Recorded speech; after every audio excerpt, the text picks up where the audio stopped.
আল্লাহ রাব্বুল আলামিন বলেন, যারা কৃতজ্ঞতা প্রকাশ করে তারা তো নিজের জন্যই কৃতজ্ঞতা প্রকাশ করে। ওয়ামান কাফারা ফাইন্নাল্লাহা গনিয়্যুন হামিদ।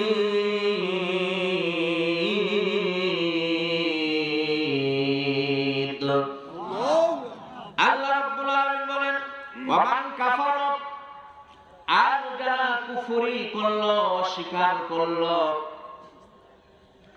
ফাইন্নাল্লাহা গনিয়্যুন হামিদ, আল্লাহ তাআলার শুকরের মুখাপেক্ষী নন। আল্লাহ রাব্বুল আলামিন এমন গনিয়্যুন যে তিনি হামিদ, প্রশংসিত। আল্লাহ তাআলা অভাব মুক্ত, আল্লাহ তাআলার কোনো অভাব নেই, আল্লাহ তাআলাকে কোনো অভাব স্পর্শ করে না, প্রশংসিত একজন ধনী। বলেন সুবহানাল্লাহ। তাহলে কেমন ধনী আল্লাহ? প্রশংসিত ধনী। আল্লাহ তাআলা এরপরে বলতেছেন, ওয়াইদ ক্বালা লুকমানু লিইবনিহি, আর যখন লোকমান আলাইহিস সালাম লিইবনিহি, তার সন্তানকে, তার ছেলেকে, তার পুত্রকে যখন বললেন, ওয়াইযুহু, যখন তিনি উপদেশ ছলে যখন বললেন, ইয়া বুনাইয়া, হে আমার পুত্র, প্রথম নাম্বার তিনি যে ওসিয়ত করেছেন, নসিহত করেছেন, যে উপদেশ দিয়েছেন, এক নাম্বার ওসিয়ত তার আছে, লা তুশরিক বিল্লাহ, আল্লাহর সাথে কখনো শরীক করবা না, আল্লাহর সাথে শিরক করবা না। এটা ঘোষণা কার? আপনাদের কার খারাপ লাগছে নাকি? যে আল্লাহ তাআলা এখানে বলতেছেন যে একমাত্র প্রথম নাম্বার ওসিয়ত, নসিহত, উপদেশ, সেটা হলো লা তুশরিক বিল্লাহ, আল্লাহর সাথে কোনো প্রকার শরীক স্থাপন করা যাবে না। এরপর আল্লাহ তাআলা বলছেন, ইন্নাশ শিরকা লাযুলমুন আযীম, নিশ্চয় শিরক হচ্ছে বড় অপরাধ, বড় জুলুম। তাহলে লক্ষ্য করে দেখেন, শিরক আমরা বিভিন্ন ভাবে করে থাকি, তবে আমরা যেটা সাধারণ ভাবে যেটা বুঝে ফেলেছি, যারা মূর্তি পূজা করে তারা শিরক করে। বলে ঠিক না? কি পূজা করে? মূর্তি পূজা করে, সূর্য পূজা করে, গরুর পূজা করে, এরপরে গাছের পূজা করে, চন্দ্রের পূজা করে, আগুনের পূজা করে, এইরকম করে অনেক কিছুর পূজা তারা করে। তারা এটা ভাবে যে আল্লাহ সবকিছু পারে না, এদের সহযোগিতা লাগবে। শিরক অংশীদার করে ফেলে, যা আল্লাহ একার পক্ষে সম্ভব নয়, এইগুলো এই জন্য তারা এদেরকে সাথে নেয়। এরকম মূর্তি পূজক যারা, তারা ভেবে নিয়েছে যে আমরা আল্লাহর কাছাকাছি লোক, কিন্তু না, আল্লাহ তাআলা তাদের সম্পর্কে আল্লাহ বলতেছেন, ইন্না শিরকা লাযুলমুন আযীম, শিরক এমন অপরাধ যে অপরাধ তওবা ছাড়া আল্লাহ তাআলা তাদেরকে maaf করবেন না। কি ছাড়া? তওবা ছাড়া আল্লাহ তাআলা এই শিরকের গুনাহ কখনো maaf করবে না। আল্লাহ তাআলা এরপরে বলতেছেন, ওয়া ওয়াসাইনাল ইনসানা বিওয়ালিদাইহি, আল্লাহ রাব্বুল আলামিন তার কোরআনুল কারীমের মধ্যে বলেন, আমি মানুষকে তার পিতামাতার সাথে, বিওয়ালিদাইনি, পিতামাতার সাথে নির্দেশ দিয়েছি সদাচরণ করার জন্য, ভালো ব্যবহার করার জন্য, উত্তম আচরণ করার জন্য আমি বলেছি। বলেন সুবহানাল্লাহ। কার সাথে? পিতা মাতার সাথে সৎ ব্যবহার, ভালো ব্যবহার, উত্তম আচরণ করার কথা আমি আল্লাহ তাআলা বলে দিয়েছি। আল্লাহ তাআলা এরকম করে মা বাবার খেদমত করার কথা আল্লাহ রাব্বুল আলামিন বলেছেন। হাদিস শরীফের মধ্যে হযরত আবু হুরায়রা রাদিয়াল্লাহু তাআলা বলেন যে একজন ব্যক্তি রাসূল সাল্লাল্লাহু আলাইহি সাল্লামের কাছে আসলো, এসে বললেন, ইয়া রাসূলুল্লাহ, ইয়া হাবিবাল্লাহ, ফাকালা মান হাক্কাত নাস বিহুসনি সাহাবাতি, একজন সাহাবী এসে বললেন, ইয়া রাসূলুল্লাহ, আমার কাছে সবচেয়ে ভালো আচরণ, ভালো ব্যবহার, উত্তম আচরণ পাওয়ার, সদাচরণ পাওয়ার সবচেয়ে উত্তম ব্যক্তিকে? নবী আমার বললেন সুম্মা উম্মুকা, যে তোমার মা। এরপরে আবার ওই ব্যক্তি আবার নবীজিকে জিজ্ঞেস করলেন, ইয়া রাসূলুল্লাহ, ইয়া হাবিবাল্লাহ, আমার কাছে সবচেয়ে উত্তম ব্যক্তি, সবচেয়ে ভালো ব্যবহার পাওয়ার, ইহসান পাওয়ার সবচেয়ে যোগ্য ব্যক্তিকে? আমার আপনার প্রিয় নবীজি বললেন তোমার মা। আবার ওই সাহাবী আবার জিজ্ঞেস করলেন, ইয়া রাসূলুল্লাহ, ইয়া হাবিবাল্লাহ, আমার কাছে সবচেয়ে উত্তম ব্যবহার, ভালো আচরণ, সদাচরণ আমার কাছে পাওয়ার সবচেয়ে যোগ্য ব্যক্তিকে? তৃতীয়বার নবীজি বললেন তোমার মা।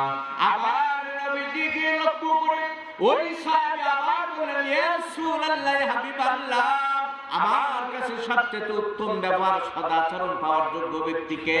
নবীজি বললেন তোমার বাবা। বলেন আল্লাহু আকবার। কত সুন্দর কথা যে নবীজি এত সুন্দরভাবে মা বাবার মর্যাদা দিয়েছে, কিন্তু আজকে আমাদের মধ্যে এরকম মর্যাদা বাবা মাকে দেওয়া হয়? বউ পেলে বাবা মার অবস্থা খারাপ, আলাদা, বলেন ঠিক না? মানে যারা করেন না তাদের সমস্যা আছে। হ্যাঁ, বাবা মা এই আপনার জন্য জান্নাত, বাবা মা আপনার জন্য জাহান্নামের কারণ। বাবা মাকে মানলেন আপনি জান্নাতের দিকে যাবেন। মা এত মর্যাদা ইসলাম দিয়েছে, মার মর্যাদা এত বড় মর্যাদা ইসলাম দিয়েছে, সে মায়ের সাথে খারাপ আচরণ এটা কখনো আল্লাহ সহ্য করবে না। আমি বিগত মাহফিলে বলেছিলাম, নবীজিও এত অনুমতি দিয়েছে নাকি? নবীজিও এর কোনো প্রকার চুল পরিমাণ কোনো অনুমতি আল্লাহ নবীজিও দেয় নাই। নবীজি যেহেতু দেয় নাই, দেখেন তার বিষয়ে আমার মনে করে গেল আবু হুরায়রা রাদিয়াল্লাহু তাআলা বর্ণনা হাদিস, যেহেতু তার জীবনী থেকে আমরা পড়েছি 9-10 যখন মিশকাতুল মাসাবির মধ্যে হাদিসটা বলেছিলাম। হযরত আবু হুরায়রা রাদিয়াল্লাহু তাআলা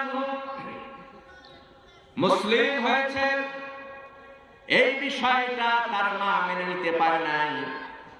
মুশরিকা হওয়ার কারণে তাকে প্রায় বাসায় যাওয়ার কারণে, নবীজির কাছে যাওয়ার কারণে তার উপর অনেকগুলো চাপ এসে পড়ে মার পক্ষ থেকে। একদিন নবীজির কাছে গিয়ে বললেন, ইয়া রাসূলুল্লাহ, ইয়া হাবিবাল্লাহ, আমার মার বিষয়ে আপনার কাছে কিছু আমি বলতে চাই। সাহাবী আবু হুরায়রা রাদিয়াল্লাহু তাআলা কথা বলার পর নবী আমার বললেন, তুমি কি তোমার মার উপর আমার কাছে নালিশ করতে আসছো নাকি? তুমি কি তোমার মায়ের নালিশ করতে আসছো? বললেন, ইয়া রাসূলুল্লাহ, ইয়া হাবিবাল্লাহ, আমি কোনো নালিশ করতে আসি নাই, বরং আপনি একটু আমার মার জন্য একটু হেদায়েতের দোয়া করেন। সুবহানাল্লাহ। মাঝে মাঝে নিজেও দোয়া করবেন, আবার কি করতে হবে? দোয়া চান। যখন রাসূল সাল্লাল্লাহু আলাইহি সাল্লাম হযরত আবু হুরায়রা রাদিয়াল্লাহু তাআলা যিনি সবচেয়ে বেশি হাদিস বর্ণনাকারী একজন সাহাবী, উনি যখন নবীজিকে বললেন আমার মার জন্য একটু দোয়া করেন, নবীজি আমার উপর হাত তুলে দিলেন, আর সঙ্গে সঙ্গে আবু হুরায়রা রাদিয়াল্লাহু তাআলা দৌড় দিলেন বাসার দিকে। এমন সময় আবু বকর সিদ্দিক রাদিয়াল্লাহু তাআলা বিশিষ্ট সাহাবাগণ আবু হুরায়রা রাদিয়াল্লাহু তাআলার এই দৌড়টা দেখে তিনি তখন বললেন, আবু হুরায়রা শান্তশিষ্ট মানুষ, ভদ্র একজন মানুষ, সেই রকম তারা কখনো তো দৌড়তে দেখি নাই, কি কারণ একটু দেখি। তিনি বলতেছেন, আমার কোনো সমস্যা নাই, কিন্তু আমি আজ প্রতিযোগিতা করতেছি। আমার নবীজি আমার মার জন্য হাত তুলে দিয়েছে, দোয়ার জন্য হাত তুলে দিয়েছে, আমি একটু প্রতিযোগিতা করতেছি যে আমার নবীজির দোয়া আগে পৌঁছে না আমি আবু হুরায়রা রাদিয়াল্লাহু তাআলা আগে পৌঁছি। বলেন না সুবহানাল্লাহ। আমি একটু প্রতিযোগিতা করতেছি কে আগে পৌঁছে। হযরত আবু হুরায়রা রাদিয়াল্লাহু তাআলা দ্রুত যখন বাসায় গিয়ে শুধুমাত্র দরজা একটা করান আনলেন, সঙ্গে সঙ্গে দরজাটা খুলে দেওয়ার জন্য মা ভেতর থেকে সুন্দর আওয়াজে বলতেছেন, বাবা তুমি এসেছো, আমি দরজা খুলছি। তখন আবু হুরায়রা রাদিয়াল্লাহু তাআলা চোখ থেকে পানি বেরিয়ে গেল যে আমার রাসূলের দোয়া আগে পৌঁছে গেছে, আমি পৌঁছার আগে। বলেন না সুবহানাল্লাহ। বললেন তোমাকে কত মারছি, তোমাকে কত বকা দিয়েছি, তুমি ওই নবীর কাছে আমাকে নিয়ে যাও, কালিমা পড়ায় আমাকে মুসলমান বানায় নাও। বলেন না সুবহানাল্লাহ। আর সন্তানরা মা বাবাকে দেখতে চায় না, মা বাবার সাথে রূঢ় আচরণ করে। আল্লাহ তাআলা বলেছেন যে শব্দটা মার মুখ থেকে যেন না বের হয়। বিরক্তর সাথে এমন কিছু করেছে মার মুখ থেকে ইস এরকম কোন শব্দ বের হয়ে গেছে, ওই সন্তানটা, আমি মনে করি ওই সন্তানটার অবস্থায় দুনিয়ার সবচেয়ে খারাপ মানুষে পরিণত হয়ে গেছে। বলেন ঠিক না? অথচ আমরা কত করে ফেলে ওই মার সাথে খারাপ আচরণ করার কোনো সুযোগ নাই। আল্লাহ রাব্বুল আলামিন মা কি কি করেছে সেটাও এখানে বলে দিয়েছেন। হামালাতুহু উম্মুহু ওয়াহানান আলা ওয়াহানিন ওয়া ফিসালুহু ফি আমাইনি আনিশকুর লি ওয়া লিওয়ালিদাইকা ইলাইয়াল মাসির। একটু জোরে বলেন আল্লাহু আকবার। ওয়া হুয়া হামালাতু উম্মুহু, মা কষ্টের পর কষ্ট স্বীকার করে সন্তানকে দুধ পান করান 2 বছর। বলেন কয় বছর? 2 বছর মা তার সন্তানকে দুধ পান করায়, কষ্টের পর ফের কষ্ট স্বীকার করেন। এই জন্য আল্লাহ বলতেছেন আনিশকুরলি, তুমি আমার আল্লাহর শুকরিয়া আদায় করো, ওয়ালিদাইকা, এবং তোমাদের পিতা মাতারও কৃতজ্ঞতা প্রকাশ করো। বলেন সুবহানাল্লাহ। এক ফোঁটা দুধের দাম কখনো আমরা শেষ করতে পারবো না। এক ফোঁটা দুধের দাম কি আমরা পৃথিবীর সমস্ত যা আল্লাহ তাআলা আমাদের দিয়েছে সব ব্যবহার করেন। এমনকি যদি কেউ গায়ের চামড়া খুলে মায়ের জুতা বেঁধে দেয়, তারপর তার এক ফোঁটা দুধের দাম আমরা শেষ করতে পারবো না। বলেন ঠিক না? আমরা কি পারবো মা দুধের দাম শোধ করতে? কিন্তু আমরা এগুলোর খেয়াল করতেছি না, আমরা এগুলো দেখতে পাচ্ছি না। ও আমার ভাইরা, আল্লাহ তাআলা আরো বলতেছেন, ইয়া বুনাইয়া আকিমিস সালাত, হে আমার বৎস, হে আমার সন্তান, তোমরা কি করো? নামাজ কায়েম করো। বাবা হয়ে সন্তানদেরকে নসিহত করতে উপদেশ দিচ্ছে যে তোমরা নামাজ কায়েম করো। ওয়ামরু বিল মারুফ, ও আমার সন্তানেরা তোমরা সৎ কাজের আদেশ দাও। ওয়ামরু বিল মারুফ ওয়ানহা আনিল মুনকার, এবং অসৎ কাজ থেকে নিষেধ করো।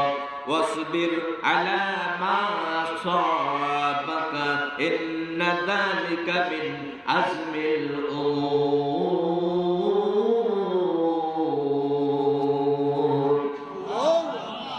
আল্লাহ রাব্বুল আলামিন বলতেছেন তোমরা অসৎ কাজে নিষেধ করো। ওয়াসবির আলা মা সাবাকা, আর যখন কোনো বালা মুসিবত এসে যাবে তখন তোমরা ধৈর্য ধারণ করবে। বালা মুসিবত বিভিন্ন ভাবে আসবে, এখানে যদি তোমরা ধৈর্য ধারণ করতে পারো, রব্বুল আলামিন বলেন ইন্না যালিকা মিন আজমিল উমুর। আর এই ধৈর্য ধারণ করা এটা সহজ কাজ নয়। নামাজ পড়া কি খুবই সহজ? হ্যাঁ, এখন ফজরের নামাজ পড়া খুবই সহজ, সবাই বলেন না? ফজরের নামাজ পড়া খুবই সহজ। ঠান্ডা পানি দিয়ে যখন উজু করা হয়, ওই যে এক এলাকার পীর সাহেব বলছেন ওই এলাকায় যায় কেউ নামাজ পড়ে না। কি জন্য? ঠান্ডা পানি উজু করে না, নামাজ পড়ে না। ওই পীর সাহেব যা বলছে, এখন তো ফজরের নামাজ উজু সারা হবে, সমস্যা নেই। তো ওরা এখন উজু সারা নামাজ পড়ে, ফজরের নামাজে মুসল্লি হয়। এখন ওই এলাকায় এখন আগে গেছে, এটা কি ব্যাপার? তো বলে হুজুর পীর সাহেব মাসলা দিছে, আমাদের আর উজু করা লাগতেছে না। তো পীর সাহেব যা আলেম যা ধরছে যে আপনি এটা কি করছেন, এই মাসলা কই পাইছেন? বলে ভাই ওরা নামাজ পড়িচ্ছলে না, উজু সারাটা পড়া শুরু করছে, আপনি একটু উজুটা শিখেন। বলেন আল্লাহু আকবার, উজু শিখেন।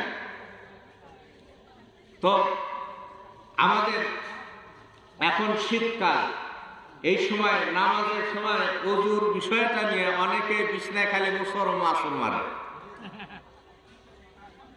আমরা কি বলেন না, মুসর হয় কিনা হয় না, উঠতে মন চায় না, কিন্তু এগুলো ছেড়ে যারা ওই নামাজের জন্য যায় 2 রাকাত সুন্নত নামাজ পড়ে, আল্লাহর রাসূল বলেন দুনিয়ার যত ফাঁকা জায়গা আছে এই সুন্নত পড়ার কারণে আল্লাহ তাআলা তাকে সওয়াব দিয়ে ভরপুর করে দেন। জোরে বলেন সুবহানাল্লাহ।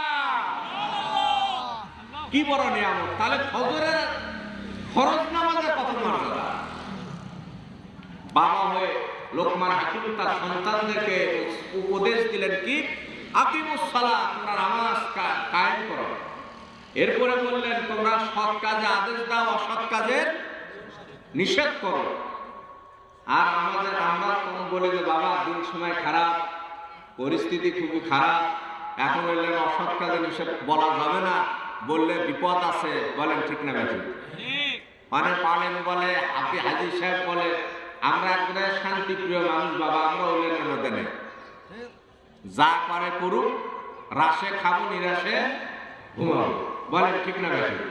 তো এইরকম করেন নাই লোকমান হাকিম, কি সুন্দর উপদেশ দিয়েছেন সন্তানদেরকে, তোমরা কি করো, সৎ কাজে আদেশ দাও আর অসৎ কাজে নিষেধ করো। ঘোষণা কার? এখন আসে আল্লাহ এই কথা কেন বলছেন, ইন্না যালিকা মিন আজমিল উমুর, যে এটা হিম্মতওয়ালাদের কাজ, সাহসিকতা সম্বন্ধের কাজ, যাদের বুকের পাটা আছে তাদের কাজ। তাহলে অসৎ কাজে নিষেধ কি সবাই করতে পারবে? হ্যাঁ, যাদের কলজে পচা ওদের দ্বারা হবে না, যাদের ঈমান দুর্বল ওদের দ্বারা হবে না, যাদের ঈমানে বল জজ্বা আছে তারাই কাজ করতে পারবে। জোরে বলি না আল্লাহু আকবার। ঈমানের বল ছিল নবীজির সাহাবীদের মধ্য থেকে একজন সাহাবী সুহাইলের পুত্র আবু জান্দাল রাদিয়াল্লাহু তাআলা। হযরত আবু জান্দাল রাদিয়াল্লাহু তাআলা তিনি মুসলমান হয়েছেন, আর সুহাইল কাফেরদের মধ্যে তিনি বিভিন্ন বিচার আচার করত, লেখালেখি করত। এমনকি কিতাবের মধ্যে আছে হুদাইবিয়ার সন্ধির লেখক ছিল কাফেরদের পক্ষে এই সুহাইল, অর্থাৎ হযরত আবু জান্দাল রাদিয়াল্লাহু তাআলা এর বাবা। ছেলে মুসলমান, বাবা কি কাফেরদের প্রতিনিধিত্ব করে। ব্যাপারটা কত কঠিন! হযরত আবু জান্দাল রাদিয়াল্লাহু তাআলা একটু মনোযোগ দিয়ে শ্রবণ করবেন, তাদের ঈমানটা কত বড় ছিল। হযরত আবু জান্দাল রাদিয়াল্লাহু তাআলা মুসলমান হয়েছেন, কালেমা পড়েছেন লা ইলাহা ইল্লাল্লাহু মুহাম্মাদুর রাসূলুল্লাহ সাল্লাল্লাহু। মুসলমান হওয়ার কারণে বাবা সুহাইল কাফেরদের প্রতিনিধিত্ব করার কারণে ছেলেটাকে আঘাতের পর আঘাত করতে লাগলেন। যে ইমান সার এই কালেমা সার মুহাম্মদ সাল্লাল্লাহু আলাইহি সাল্লামের পিছনটা সার, তার সাথে আর যাস না। ওই মান সার, সে আমার যে মূর্তি পূজা করি এর সঙ্গে শামিল হয়ে যা। বাবা কাকে বলে? সন্তান। এখন আবু জান্দাল রাদিয়াল্লাহু তাআলা আনহু আঘাতের পর আঘাত, তার শরীর থেকে ফিনকি দিয়ে রক্ত বের হচ্ছে এবং তাকে শিকল দিয়ে বেঁধে রাখা হলো। হুদায়বিয়ার সন্ধিপত্র লেখা হবে। সন্ধিপত্র লেখার জন্য কাফেরদের পক্ষ থেকে লেখক ছিলেন এই সোহাইল আবু জান্দাল রাদিয়াল্লাহু তাআলা আনহুর বাবা। পক্ষান্তরে মুসলিমদের পক্ষ থেকে সেখানে লেখক ছিলেন হযরত আলী ইবনে আবি তালেব। বলেন না সুবহানাল্লাহ। একটু মনোযোগ দিয়ে শুনবেন। আবু জান্দাল রাদিয়াল্লাহু তাআলা আনহু একের পর এক নির্যাতন, শেকল পরা অবস্থায়, তার গায়ে এমন কোন জায়গা নেই যেখানে চাবুক ব্যবহার করা হয় নাই। সবটা জায়গায় তার আঘাতের চিহ্ন, রক্তের চিহ্ন। এই অবস্থায় সে কোনো মতো করে পলায়ন করে সেখান থেকে বের হয়ে নবীজির দরবারে মদিনায় গিয়েছেন। এমন সময় ওখানে দেখলেন আবু জান্দাল, দেখতেছেন তার বাবা ওখানে। বাবা দেখে বলতেছেন, আবু জান্দাল তুই এখানে কি করিস? তোকে তো এখানে আসতে বলা হয় নাই, তুই কেন এখানে এসেছিস? আর আবু জান্দাল রাদিয়াল্লাহু তাআলা ওখানে গিয়ে বলেন, ইয়া রাসূলুল্লাহ, ইয়া হাবিবাল্লাহ, দেখেন আমার বাবা এই কাফেররা আমাকে কেমন আঘাত করেছে, আমাকে এখান থেকে ছেড়ে দিয়েন না ইয়া রাসূলুল্লাহ, আমাকে ফেরত দেন না, আমাকে আপনার কাছে রাখেন। সাহাবীদেরকে ডেকে ডেকে বলতেছেন, আমাকে এত মেরেছে, এত আঘাত আমার গায়ে, দেখো আমাকে যেতে দিও না, আমাকে যেতে দিও না। এমন সময় হযরত জান্দাল রাদিয়াল্লাহু তাআলা আনহুকে তার বাবা এসে একটা থাপ্পড় লাগায় দিলেন। নবীজি আমার কেমন নেতা, তখন ওখানে দাঁড়িয়ে গিয়ে বললেন, রে সোহাইল, তুমি আবু জান্দালকে মারতে পারো না, একটা আঘাত করতে পারো না। ধরে বললেন আল্লাহু আকবার। আরেকটা আঘাত তুমি করতে পারো না। বললেন যে আমাদের সন্ধিপত্র লেখা হয়ে গেছে, যদি কেউ মক্কা থেকে মদিনায় করে মুসলিম আসে তাকে ফেরত দিতে হবে, আর মদিনা থেকে যদি কোনো মুসলিম মক্কায় যায় তাকে আমরা ফেরত দেব না, এই শর্ত লেখা হয়েছে। নবীজি বললেন, শর্ত ঠিকই লেখা হয়েছে, কিন্তু এখনো সে সন্ধিতে স্বাক্ষর আমি করি নাই, বিদায় তুমি আমার মুসলিম, আমার উম্মতকে তুমি আঘাত করতে পারবে না। আল্লাহু আকবার। হযরত মুহাম্মদ রাসূলুল্লাহ সাল্লাল্লাহু আলাইহি সাল্লামের সামনে আবু বকর সিদ্দিক রাদিয়াল্লাহু তাআলা আনহু আছেন, হযরত ওমর ইবনে খাত্তাব রাদিয়াল্লাহু তাআলা আনহু সেখানে আছেন। ওমর রাদিয়াল্লাহু তাআলা আনহু খালি বলে, আমাকে ইয়া রাসূলুল্লাহ হুকুম দেন, আমি ব্যবস্থা নিচ্ছি। বলেন আল্লাহু আকবার। সাহাবীদের চোখের পানি, সাহাবীদের চোখের মধ্যে টলটল করতেছে, একজন ভাইকে এইভাবে কি মারতে পারে মানুষ? শুধুমাত্র ঈমান এনেছে বলে। এরপরে সাহাবী জান্দাল রাদিয়াল্লাহু তাআলা আনহুকে নবীজি বললেন যে তুই সন্ধিপত্রে যখন স্বাক্ষর করা হলো, বারবার জান্দাল রাদিয়াল্লাহু তাআলা বলতেছেন, ইয়া রাসূলুল্লাহ আমাকে ফেরত পাঠান না। নবীজি বৃহত্তর স্বার্থে আবু জান্দালকে ডেকে ডেকে বললেন, রে আবু জান্দাল, তুমি একটু ধৈর্য ধরো, আল্লাহর সাহায্য তোমার নিকটে। বলেন না সুবহানাল্লাহ। আল্লাহর সাহায্য অতি নিকটে, তুমি সাহায্য তাড়াতাড়ি তোমার আল্লাহ একটা ব্যবস্থা করে দেবে। এখন তাকে টানা হেসিয়ে যখন নিয়ে যাওয়া হচ্ছে, সাহাবীগণ নিরাপদ, নবীজি সেখানে বললেন, তার ধৈর্য ধারণের কথা বললেন, কিন্তু নবীজির হৃদয় কাঁদে, সাহাবীদের হৃদয় কাঁদে, চোখের মধ্যে তাদের পানি চলে আসলো। এরপর আবু জান্দাল রাদিয়াল্লাহু তাআলা কে নিয়ে যাওয়া হলো। তিনি সেখানে বারবার ডুকরে ডুকরে বলতেছেন, ওরা আমাকে এত আঘাত করেছে, আরো তো মারবে, ও আমার ভাইরা, আমাকে মক্কায় আর ফেরত পাঠান না। নবীজি বারবার বলতেছেন যে আবু জান্দাল, তুমি একটু ধৈর্য ধরো, তোমার জন্য সুসংবাদ আছে। একটু জোরে বলা যাবে কি সুবহানাল্লাহ? তোমার জন্য সুসংবাদ অপেক্ষা করছে। এমন সময় তিনি যখন গেলেন, তারপর আরেকজন সাহাবী আবু বশির, তিনিও যখন মক্কা থেকে মদিনায় হিজরত করলেন, চলে আসলেন। আসবার পরে তাকে ওরকম কাফের দুইজন আসছে। বলেন কয়জন? কাফের কয়জন আসছে? মানে মক্কা থেকে যে আসুক এরা খবর পায়, এসে বলে সন্ধিতে লেখা আছে, একে আমাদের কাছে ফেরত দেওয়া হয়। এখন আবু বশির রাদিয়াল্লাহু তাআলা তিনি আসছেন, এখন দুইজন আসছে এই সাহাবীকে নেওয়ার জন্য। নবীজি বললেন, যেহেতু সন্ধিতে লেখা আছে তুমি যাও, তবে আল্লাহ অতি দ্রুত তোমাদের সাহায্য করবেন এবং একটা বিজয় দেবেন। একটু বলেন না সুবহানাল্লাহ?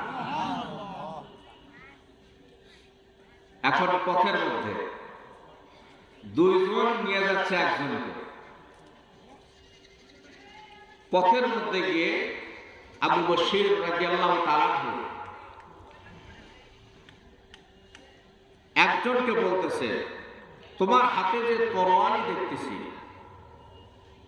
এটা তো খুব চমৎকার, খুবই ধারালো, মনে হয় এটাতে অনেককে তুমি হত্যা করছো। সে খুশি হয়ে বলতেছে, হ্যাঁ, এটাতে অনেককে আমি হত্যা করছি, অনেক মানুষকে আমি হত্যা করেছি এই তরোয়ালি ব্যবহার করে। বলছে, দেখো দেখো কেমন তরোয়ালি, দেখো। বশির রাদিয়াল্লাহু তাআলা তরোয়ালি খানা নিলেন, খাপ মুক্ত করলেন। করবার পর তার ধারটা একটু দেখলেন যে অনেক ভালো ধার, বলতো না খুবই সুন্দর তরোয়ালি। এই সুন্দর বলাও সারা, ওই কাফের কল্লা আলাদা করাও সারা। বলেন না আল্লাহু আকবার? ধার দেখতেছে, একটা মারলে কি আরেকটা থাকে? হ্যাঁ, আরেকটা দৌড়। এইরকম মুসলিমের এখন দরকার আছে না নাই? এর আগে দেখতেছেন না খালি চালা ঘুরছিল, একটাও নেই। হ্যাঁ, একটা মারলে আরেকটা নেই। এক একজনের চেহারা দেখলে মনে হয় এখন মনে হয় কতদিন ধরে ঘুম পাড়েনি, কতদিন ধরে কিছু খায়নি, চেহারা দেখলে মনে অবস্থা কি। অথচ একজন যুবককে 55 দিন রিমান্ডে নিয়ে আদালতে নিয়ে আসছে, কোলে করে নিয়ে। বলেন ঠিক না বেঠিক? আপনার মনে নাই? কোলে করে নিয়ে আসছে, আর কোলে করে নিয়ে আসার পরও তার মুখে হাসি দেখা গেছে। বলেন না সুবহানাল্লাহ? একজন ব্যক্তিকে ফাঁসির অর্ডার করা হয়েছে, সেই ফাঁসির কাষ্ঠের দিকে নিয়ে যাওয়া হচ্ছে। সে জানে আমার ফাঁসি, হাসতে হাসতে ফাঁসির মঞ্চে যাচ্ছে। সুবহানাল্লাহ, সুবহানাল্লাহ। আর এরা এক একজন এসে যখন ধরা পড়ে, তাদের চেহারার দিক তাকান যায় না। আবু বশির রাদিয়াল্লাহু তাআলা আনহু একটাকে যখন ধার দেখতে গিয়ে যখন ওই কাফেরের পাল্লাটা আলাদা করে দিলেন, আর সঙ্গে সঙ্গে আরেকটা কাফের সেখান থেকে পলায় গেছে, তখন আবু বশির রাদিয়াল্লাহু তাআলা চিন্তা করলেন, এখন আমার মক্কাও যাওয়া যাবে না, মদিনা, কারণ রাসূলের কাছে গেলে আবার তো ওই মক্কায় পাঠিয়ে দেবে। অতএব দরকার নাই, দুটোই বাদ, দুটোর মাঝামাঝি একটা জায়গা মক্কা মদিনা মাঝামাঝি একটা পর্বত এবং সেখানে একটা ছোট্ট পাহাড়, ওই দিক দিয়ে মক্কার লোকরা ব্যবসা বাণিজ্য করে যায়, ওটা হলো রুট। তো এই ব্যবসা করতে যায় আবু বসির রাদিয়াল্লাহু তাআলা ওখানে যায়, তার স্থায়ী হলেন ওখানে। এখন যারা মক্কা থেকে মদিনায় যাবে না গিয়ে ওই আবু বসির রাদিয়াল্লাহু তাআলা দলে যায় যোগ দেয়, হতে হতে 70 জন। সবাই বলেন কয়জন? 70 জন ব্যক্তি এক জায়গায় থাকে, তাদের খাওয়া দাওয়া দরকার না, পরিস্থিতি অনেক লোক, তাদের খাওয়া দাওয়া দরকার আছে। এই যে আবু জান্দাল রাদিয়াল্লাহু তাআলা ভালো করে মনে রাখেন, শেকল পরিত অবস্থায় বাবা তাকে নিয়ে গেলেন। ওই আবু জান্দাল রাদিয়াল্লাহু তাআলা আবার ওই বাবার ওই শেকলের জায়গাতে পলায়ন করে সেখান থেকে মুক্ত হয়ে ওই আবু বসির রাদিয়াল্লাহু তাআলার দলে তিনি যোগ দিলেন। বলেন না সুবহানাল্লাহ। মজার ব্যাপার হলো হযরত বশির রাদিয়াল্লাহু তাআলা তার ওখানে দেখতে দেখতে এক এক করে সাহাবীর সংখ্যা হলো 70। জোরে বলেন কয়জন? 70 জন হয়ে গেল। তখন তারা একটা বুদ্ধি করলো, ওই মক্কার লোকেরা বিভিন্ন জায়গায় ব্যবসা করে ওদের সামনে দিয়ে যখন যায় ওদেরকে আটক করে, বলে তোরাই তো আমাদের বিপদে ফালাইছে, তোদের জিনিসগুলো নিয়ে নিবি। তখন ওরা ব্যবসা করে মালামাল যা নিয়ে আসে ওখানে এরা আটক করে, ওগুলো নিয়ে নেয় আর ওদের খালি হাতে পাঠিয়ে দেয়। এইরকম করতে করতে মক্কার লোকেরা দেখলো এইরকম করে যদি সম্পদগুলো আটক হয়ে যায় তাহলে তো আমরা খাদ্য অভাবে মরব। বলেন না আল্লাহু আকবার। যেমন ইন্ডিয়া বাংলাদেশকে আটকানোর জন্য, যে ইন্ডিয়া তার কোনো চিকিৎসা নেওয়ার জন্য কোনো কারণে আর যাওয়া যাবে না, বলেন বন্ধ করছে কিনা? জোরে বলেন বন্ধ করছে কিনা?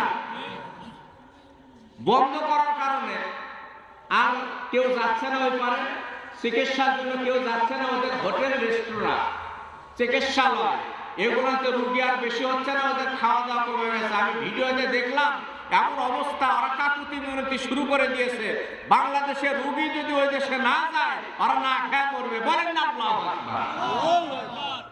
মেলে না? মেলে না? ভালোভাবে লক্ষ্য করে দেখেন, আবু বশির রাদিয়াল্লাহু তাআলা এই বিশাল বাহিনী 70 জনের, ওই মক্কার লোকেরা যখন ব্যবসা করে ওদিক দিয়ে যায় ওরা ধরে আর সব মালামাল নিয়ে নেয়। এখন ওই মক্কার কাফেররা নবীজির কাছে দূত পাঠায় দিলেন, পরামর্শ পাঠায় দিলেন, তাদের পক্ষ থেকে বললেন আমরা এই সন্ধিটা একটু পরিবর্তন করতে চাই। বলেন আল্লাহু আকবার।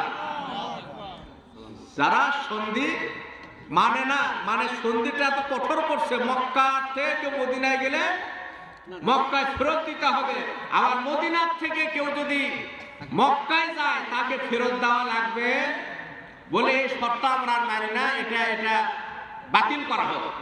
বলে কেন? কারণ হলো ওই যে বশির রাদিয়াল্লাহু তাআলা যে বাহিনী তৈরি করছে, এই বাহিনীর জন্য আমরা কোনো মালামাল আর মক্কায় ফিরে আনতে আর পাচ্ছি না, বিধায় আমাদেরকে এই জায়গা থেকে আমাকে বাঁচান। তখন নবীজি বশির রাদিয়াল্লাহু তাআলা বরাবর একটা চিঠি প্রেরণ করলেন, আর সেই চিঠি পেয়ে হযরত বশির রাদিয়াল্লাহু তাআলা অনেক আঘাত ছিল শরীরের মধ্যে। নবীজি সেই চিঠি পড়তে পড়তেই হযরত বশির রাদিয়াল্লাহু তাআলা ইন্তেকাল করেন। এরপরে মুসলমানদের একটা বড় বিজয় এসে যায়। বলি না সুবহানাল্লাহ, সুবহানাল্লাহ। তো এইরকম করে মুসলমানদের কত বিষয় আল্লাহ তাআলা কোরআনুল কারিমে এক এক করে বলেছেন।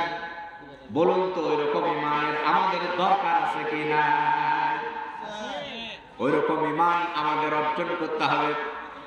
রব্বুল আলামিন ঈমানদারদের ব্যাপারে কত সুন্দর সুন্দর কথা আল্লাহ তাআলা কোরআনুল কারীমের মধ্যে বলেছেন। সূরা আল ফুরকানের 63 নম্বর আয়াতের মধ্যে আল্লাহ তাআলা বলেছেন, ওয়া ইবাদুর রাহমানিল্লাযী ইয়ামশুনা আলাল আরদি হাওনা ওয়া ইযা খাতাবাহুমুল জাহিলুন ক্বালু সালামা।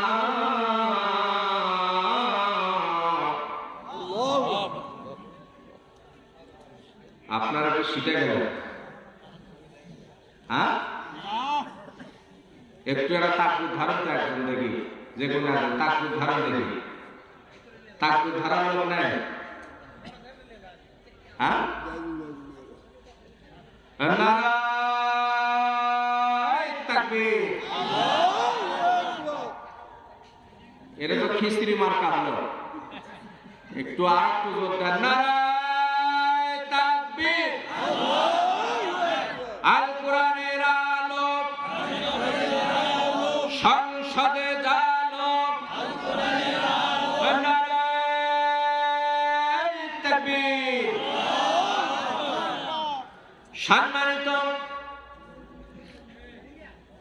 গন্ডক গ্রামবাসী, আপনারা দেখেন কোরআনুল কারীমের সূরা আল ফুরকানের 63 নম্বর আয়াতের মধ্যে আল্লাহ তাআলা বলেন, ওয়া ইবাদুর রাহমানিল্লাযীনা ইয়ামশুনা আলাল আরদি হাওনা ওয়া ইযা খাতাবাহুমুল জাহিলুনা ক্বালু সালামা।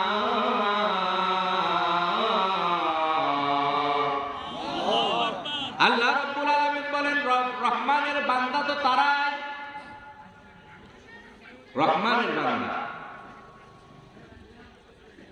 রহমানের বান্দা তো তারাই আল্লাযীনা ইয়ামশুনা আলাল আরদ, এরা যখন জমিনে চলাফেরা করে তখন তারা কি করে? নম্রভাবে চলাফেরা করে। বলেন কিভাবে? নম্রভাবে। কিন্তু আমাদের চলাফেরার ধরন আলাদা। কেউ আবার উদ্ধত্তপূর্ণ, কারো আবার কাটিং একাধ রকম, কাপড়ও একাধ রকম। কেউ আবার আপনি মনে করেন সেরা কাপড় পরে, সেরা কাপড়। আগে মানুষ শুনতাম ফকিরেরা সেরা কাপড় পরে, আর এখনকার যুবকেরা কি করে? আমি একদিন শহরে মার্কেটে এক দোকানে দেখলাম সেরা কাপড়, এইখানে তালি, এখানে সেরা, পিছনে সেরা। তাই এর দাম কত? তে বলতেছে যে এর দাম এই দোকানে যত কাপড় হয় তার সাথে সবচেয়ে বেশি দাম। যত সেরা তত দাম। দেখছেন, যত সেরা তত আর দাম বেশি। তো মানুষের রুচির একটা ব্যাপার আছে, বলেন ঠিক না বেশি? আল্লাহ তাআলা এটা কোরআনে বলতেছে, ইয়ামশুনা আল্লাহ, মানে এরা নম্র হবে, ভদ্র হবে। এদের চলাফেরা দেখলে মনে হয় আসলে ভদ্র মানুষ। চুলের কাটিং দেখছেন এক একটা, চুলের কাটিং খেয়াল করছেন? এই মাঝখান দিয়ে ইয়ে করে, মানে নেড়া করার মতো। তা আগে ছোটকালে শুনতাম যারা চোর করক নেড়া করে ঘুরে বেড়াচ্ছিল, এরা এখন চোরের ভ্যাস ধরছে। বলেন ঠিক না? কি আশ্চর্য ব্যাপার! আল্লাহ রাব্বুল আলামিন বলতেছেন এরকম না, এটা নম্র ভদ্র মানুষের কাজ নয়। নম্র ভদ্র মানুষরা ভদ্রভাবে চলাফেরা করবে, ভদ্রভাবে কথাবার্তা বলবে। এখন দেখবেন কোন ছোট্ট ছোট্ট ছেলেরা, যুবক বয়সী, উচ্চ বয়সী, এরা মুরব্বীদের কোন প্রকার সম্মান দেয় না। বলেন ঠিক না বেশি? হ্যাঁ, যুবকরা এমন অবস্থা, এদের ব্যাপারে আল্লাহ তাআলা বলছেন সুবহানাল্লাহ, যে মানুষকে এরকম করে আল্লাহ রাব্বুল আলামিন শিক্ষা দিচ্ছেন। সুবহানাল্লাহ, তারা মানুষ চলাফেরা করবে নম্রভাবে, ভদ্রভাবে, আলতোভাবে, সুন্দরভাবে। তাদের চলাফেরা হবে অনেক স্ট্যান্ডার্ড মাপের। বলেন না সুবহানাল্লাহ। আল্লাহ রাব্বুল আলামিন বলতেছেন এটা হলো ইমানদারদের কাজ, এটা হলো ভালো কাজ। এরকম করে তারা চলাফেরা করবে, ওঠা বসা করবে। একজন মুরব্বী, একজন মানুষ আছে, সে তাকে স্থান দিয়ে তারা আরেক জায়গায় বসবে, অথচ যুবকরা এখন আছে টান তারে বসে, আর মুরব্বীদেরকে বসার জায়গায় দেয় না, আছে না নেই? হ্যাঁ, সম্মান দেয় না, সম্মান তারা দিতেই চায় না। লক্ষ্য করে দেখেন, একজন ব্যক্তিকে আপনি সম্মান দেবেন, আল্লাহ আপনাকে সম্মানিত করবেন, বলেন না সুবহানাল্লাহ। ও আমার গন্ডা গ্রামের মুসলমান, আল্লাহ রাব্বুল আলামিনের পরে বলতেছেন, হাওনা ওয়াইজা খাতাবাহুমুল জাহিলুনা ক্বালু সালামা। কিছু মানুষ এমন আছে যে ভালো মানুষদের সাথে তর্ক বিতর্কে লেগে যায়, আছে না নাই? হ্যাঁ, আপনাদের খারাপ লাগছে? তো এই তর্কে যারা যখন লেগে যায়, এই তর্কটা কেমন দেখবেন, কোরআন জানে না, নামাজ পড়ে না, ওযু করে না, গোসল করে না, ওই বড় বড় মাসলা দেয়। আমরা চুপ করে থাকি, আমরা চুপ করে থাকি, ওরা মাসলা দিচ্ছে, এখন বসে আমরা শুনি যে দেখ মাসলা দেখা। মানে আমরা যে মুফতি পাস করছি, আমরা যে ফিকহের উপর মুফতি পাস কামিল করছি, আমরা মাসলা দিই না, আর ওই কোনো কিছুই নাই, ওই বড় বড় মাসলা দিয়ে বসে আছে। এখন চুপ করে থাকা লাগে, বলেন এরকম হয় কি হয়? মাসলা কতগুলো দিক আছে, কাল পাত্র ক্ষেত্র অনেকগুলো দিক দেখে তারপর একটা মাসলা দেওয়া হয়। ওরা ওগুলো ডাইরেক্ট মারা দিচ্ছে, ওই জায়গায় পড়ছি শেষ। আল্লাহ তাআলা আমাদেরকে এই ফিতনাগুলো থেকে আল্লাহ হেফাজত করুক, বলেন আল্লাহুম্মা আমিন। আল্লাহ তাআলা কোরআন কারীমের মধ্যে বলেছেন, আল ফিতনাতু আশাদ্দু মিনাল কতল। ফিতনা ফাসাদ হলো হত্যার চাইতেও জঘন্য, হত্যার চাইতেও কঠিন অপরাধ। এই যে কয়েকদিন আগে আপনারা দেখেছেন তাবলীগের ভাইরা, সেখানে দুই গ্রুপে লেগে কয়জন মারা গেছে? হ্যাঁ, কেউ বলে 5 জন, কেউ বলে 4 জন। তো ওখানে অবস্থা রাখি। তো এই যে এটা কখনো মুসলমানদেরকে একত্রিত থাকতে দেবে? আল্লাহ তাআলা বলেছেন, ওয়া তাসমু বিহাবলিল্লাহি জামিআ ওয়া লা তাফাররাকু। তোমরা আল্লাহর রজ্জুকে, ইসলামকে ঐক্যবদ্ধভাবে ধরো, পরস্পর বিচ্ছিন্ন। বলছেন কে? আল্লাহ, যে পরস্পর কখনো বিচ্ছিন্ন হওয়া যাবে না, কিন্তু আমরা বিচ্ছিন্ন হয়ে যাচ্ছি। এই বিচ্ছিন্ন কখনো হওয়া যাবে? এই ফিতনা এমন ভাবে নামতেছে, এখন একের পর এক ফিতনা নামতেই থাকবে। এই জায়গায় আল্লাহ রাব্বুল আলামিন আমাদের ঈমান এবং আমলে টিকে থাকার আল্লাহ তৌফিক দিক, বলেন আল্লাহুম্মা আমিন। সম্মানিত গ্রামবাসী, এখানে যে মাদ্রাসার উদ্যোগে তাফসীরুল মাহফিল হচ্ছে, আপনারা জানেন এই মাদ্রাসা 1975 সালে প্রতিষ্ঠিত, অনেক আগে। সেই মাদ্রাসা চলে এই মাহফিলের উপরে। এই মাহফিল থেকে যা আসে, সেখান থেকে সারা বছর ওখানে শিক্ষকদের বেতন দেওয়া হয়। একটু বলবেন না সুবহানাল্লাহ? তো এই মাদ্রাসার জন্য আপনার প্রাণ খুলে, অন্তর থেকে, দিল থেকে এখানে কিছু দান করবেন। দান যেরকম সামর্থ্য আছে তার আলোকে দান করবেন। আল্লাহ রাব্বুল আলামিন আখিরাতে অনেক মর্যাদা দেবেন ইনশাআল্লাহ।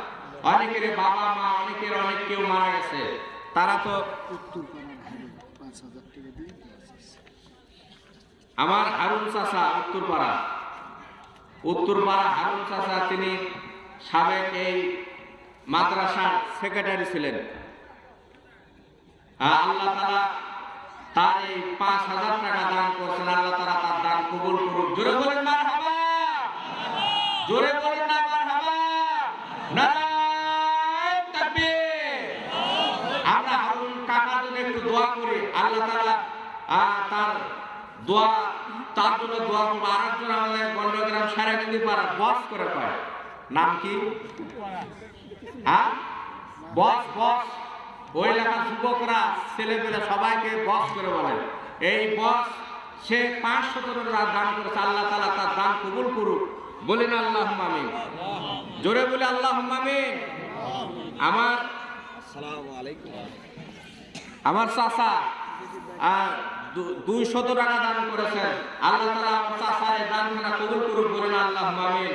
আমার এক বড় আম্মা, তিনি আগে টাকা পাঠাচ্ছেন, প্রতি বছরে এরকম দেয়, আগে বাসায় দিয়ে যায়, আমি বের হতে আমার হাতে এটা দিয়ে দিলেন যে আমজাদ ভাইয়ের আম্মা, ওই বড় আম্মা 500 টাকা দান করেছেন, তার সন্তান ইন্তেকাল করেছেন, স্বামী ইন্তেকাল করেছেন, যারা কবরবাসী হয়েছে আল্লাহ তাআলা সবাইকে মাফ করে দিক, বলেন আল্লাহুম্মা আমিন। আর কেউ যদি দিতে চান আমি একটু দোয়া করে দিই, যারা এখন দান করলে আমি সকলের জন্য দোয়া করব। আমার এই যে বোরহান চাচার বেটা ছেলে, সে 500 টাকা দান করছে, আল্লাহ তাআলা তার দান কবুল করুন, বলেন আল্লাহুম্মা আমিন, আল্লাহুম্মা আমিন। রব্বানা যালামনা আনফুসানা ওয়া ইল্লাম তাগফির লানা ওয়া তারহামনা লানাকুনান্না মিনাল খাসিরিন। আয় রব্বুল আলামিন, আমার হারুন কাকা তিনি এই মাদ্রাসায় খুব ভালোবাসে, মাদ্রাসাকে পছন্দ করে, ভালোবাসে। এই মাদ্রাসার জন্য 5000 টাকা দান করেছেন, আল্লাহ তাআলা তার